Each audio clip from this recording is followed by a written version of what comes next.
Aku cinta Pancasila, Satya Aku Dharmakan, Dharma Aku Baktikan. Salam Pramuka. Halo kakak-kakakku yang saya banggakan, peserta KMD tahun 2021, masih semangat ya kakak. Baik, kali ini ketemu lagi dengan saya Kak Ida. Kali ini Kak Ida akan membawakan materi tentang prodik ya. Apa itu prodik? Kakak lebih kenal dengan program kerja. Prodik adalah program dari peserta didik. Kenapa harus ada program kerja? Kenapa harus ada prodik? Kakak, tanpa kita sadari, kalau kita membina pramuka, kalau kita lihat fenomena di sekarang kenyataannya bahwa pramuka, anak-anak sebetulnya sangat antusias kalau kita lihat pramuka, anak-anak pramuka. Tapi pada hakikatnya dalam kegiatan itu anak-anak sering merasa bosan. Jadi kita merasa bosan, merasa jenuh, dan itu saja. Paling-paling hanya tepuk tangan, hanya menyanyi sudah pulang.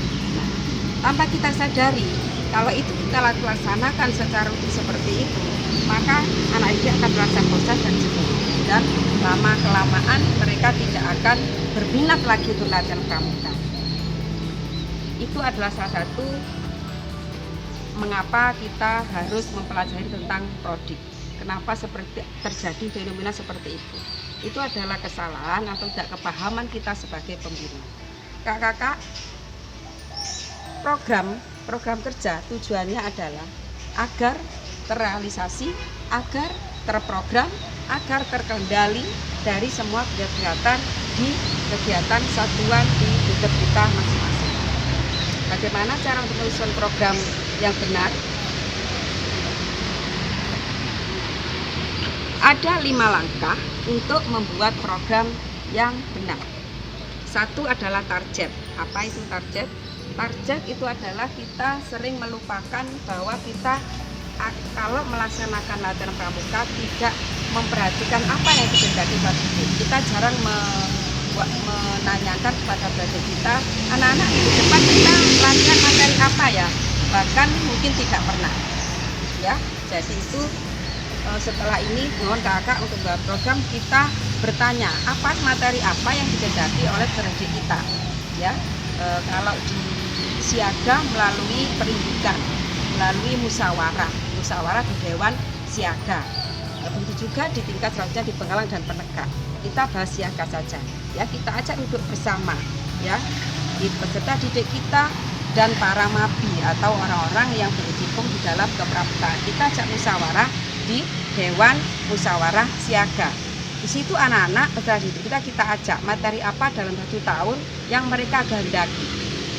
Ya, contohnya misalkan 1 tahun ke depan anak minta menjadi pramuka Garuda misalkan.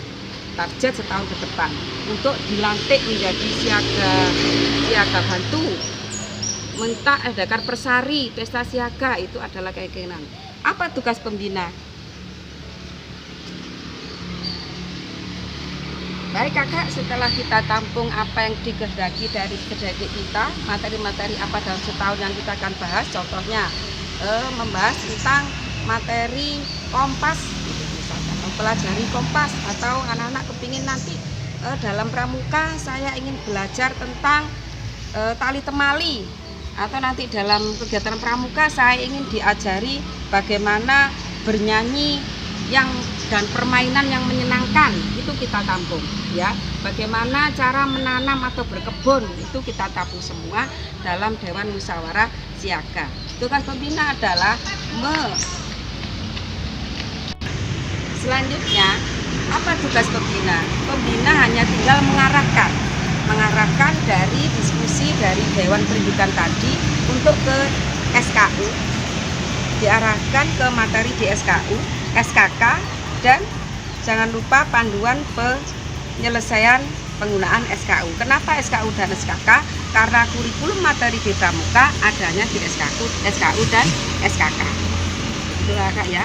Kemudian dari materi-materi yang diusulkan dari pendidik kita tampung dalam program tahunan. Langkah kedua adalah program tahunan. Dalam program tahunan itu nanti di slide di website Didik panjenengan bisa mendownload, itu ada formatnya. Di antaranya di situ ada nama kegiatan dan indikator dibagi bulan-bulan. Contohnya pelantikan siaga dilaksanakan bulan berapa, itu kita centang-centang seperti itu. Gitu ya. Kemudian tadi saya utarakan misalkan dari pendidik minta materi untuk mempelajari Kopas. Nah, kita arahkan di SKU. Di SKU nomor berapa? Di sini pasti ada. Setelah membidik di SKU, panduannya ini ada di sini. Di panduan penyelesaian SKU. Kenapa seperti itu? Karena di SKU ada area pengembangan, ya, di area pengembangan. Jadi kegiatan pramuka pendidik difasilitasi untuk mengembangkan dari area pengembangan itu. Ada berapa? Ada spiritual, emosional, sosial, intelektual, dan fisik. Kakak bisa mempelajari di buku panduan ini. Ya, setelah prota terbentuk, kakak, yang langkah ketiga adalah membuat promes atau program semester. Nah, disinilah materi-materi kita tuangkan di dalam promes. Dalam promes, formatnya sudah ada di website, dengan bisa mendownload. Di antaranya adalah itu ada materi-materi yang akan kita pelajari di dalam mingguan. Dan situ ada target bidikannya di dalam area pengembangan apa, membidik SKU nomor berapa, dilaksanakan dalam minggu berapa. Nah, yang langkah keempat adalah membuat RM atau rencana membina. Ini adalah kalau di pembelajaran di kelas panjenengan kenal dengan RPP. Nah, ini adalah rencana membina dalam setiap kali pertemuan, diambil dari promes tadi. Jangan lupa dalam membuat rencana membina memasukkan metode kepramukaan. Metode yang digunakan adalah metode kepramukaan yang mengandung 8 unsur. Yang di dalam materi metode membina sudah saya terangkan secara terinci. Begitu ya. Kemudian yang kelima, yang terakhir, langkahnya adalah membuat evaluasi atau pelaporan mingguan. Dari evaluasi kegiatan tadi, mana yang kurang dan mana yang harus diperbaiki. Begitu kakak, 5 langkah untuk buat program kerja atau prodik untuk pendidik kita. Kaidah harapkan nanti jika programnya tersusun dengan rapi, materinya digendaki oleh peserta didik panjenengan di gudang masing-masing, anak-anak akan lebih bergiat, lebih senang untuk bergiat pramuka. Jika ada pertanyaan, nanti kita buka Zoom di setelah materi ini.